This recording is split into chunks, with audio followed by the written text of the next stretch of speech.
साहेब, देशातील संशोधन आणि नवप्रकल्पांना प्रोत्साहन देण्यासाठी पंतप्रधान नरेंद्र मोदी यांनी 1,00,000 कोटींची घोषणा केलेली आहे. एकंदरीत यामध्ये एआयचा देखील समावेश आहे.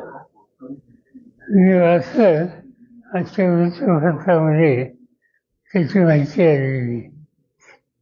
गेले जवळपास 1.5 ते 2 वर्ष आम्ही काही लोक राज्य सरकार, केंद्र सरकार यांना या रस्त्याने जायची गरज आहे हे सांगतोय. एआयचा विषय जो आहे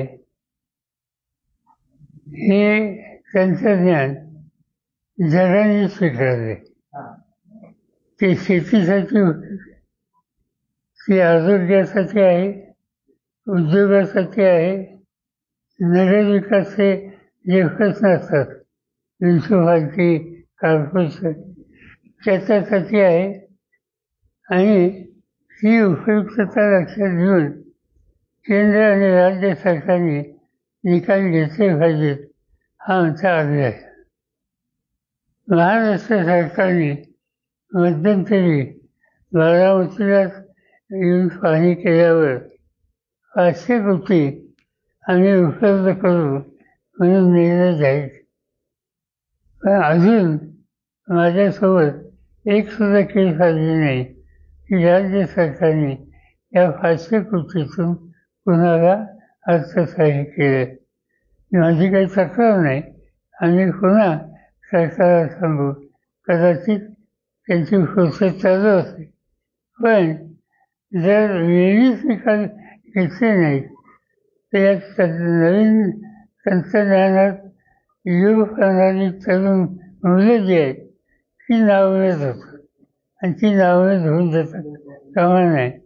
आज जे एआयच्या संबंधी केंद्र आणि राज्य सरकारने धोरणात्मक निर्णय जाहिरातीच्याद्वारे प्रसिद्ध केला आहे त्याचं मी स्वागत करतो. शेतकऱ्यांना पीक विमा योजनेतून ₹1, ₹2, ₹5, ₹21 अशी रक्कम जमा झालेली आहे. एकंदरीत शेतकऱ्यांनी ज्यावेळेस कृषी मंत्री शिवराज चव्हाण यांच्याकडे केले असता त्यांनी नाराजी दर्शवलेली आहे. चौकशीचा आदेश देखील दिलेला आहे.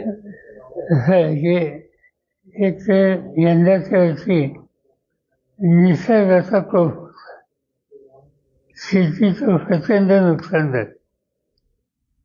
अशा वेळेला त्या नुकसान ज्यांचं झालं त्यांना मदत करणं, पुन्हा उभं करणं हे काम निश्चित आहे. राज्य सरकारने काही यासंबंधीची पॅकेज जाहीर केली आणि पॅकेज हा एक भाग आहे. दुसऱ्या बाजूने शेतकऱ्यांनी विमा उचलला होता. नुकसान झाल्याच्या नंतर विम्याची रक्कम त्यांना तातडीनं मिळायला हवी. काही तक्रारी माझ्याकडे अशा आल्या की ₹5, ₹3, ₹2 अशी मदत विम्याने दिली.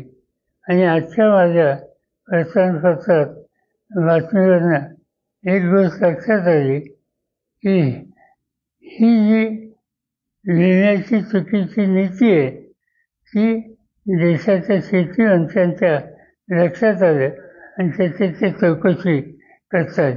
माझं म्हणणं एकच आहे, चौकशी करायची ते काही करा. आता शेतकरी संकटात लवकरात लवकर त्याला मदत आणि त्याला उभं करा. साहेब, आज निवडणूक आयोगाची 4 वाजता पत्रकार परिषद होत आहे. मला माहिती आहे कशावर. आज एक शक्यता आहे की स्थानिक स्वराज्य संस्थेच्या निवडणुकीसंदर्भात आचारसंहिता लागण्याची शक्यता आहे. दुसऱ्या बाजूने राज ठाकरे यांनी दुबार मतदानाचा प्रश्न घेतलेला आहे हिंदू मराठा मतासंदर्भात. आणि दुसऱ्या बाजूने काल आशिष शेलार मंत्री त्यांनी देखील मुस्लिम दुबार मतदार आहेत त्यांच्यावरती विरोधक बोलत नाहीत अशी पत्रकार परिषद घेऊन आरोप केलेला आहे. राज्यात सामाजिक ऐक्य कसं राहील ही खबरदारी सगळ्यांनी घेतली पाहिजे. आणि विशेषतः सरकारमध्ये जे आहेत त्यांचं कर्तव्य याच्यात जास्त आहे. जर राज्य सरकारच्या मंत्रिमंडळाचा एक सिनियर मंत्री जर या धार्मिक आणि जातीय वाद वाढेल अशा प्रकारचं निवेदन करत असेल तर ते राज्याच्या हिताचं नाही.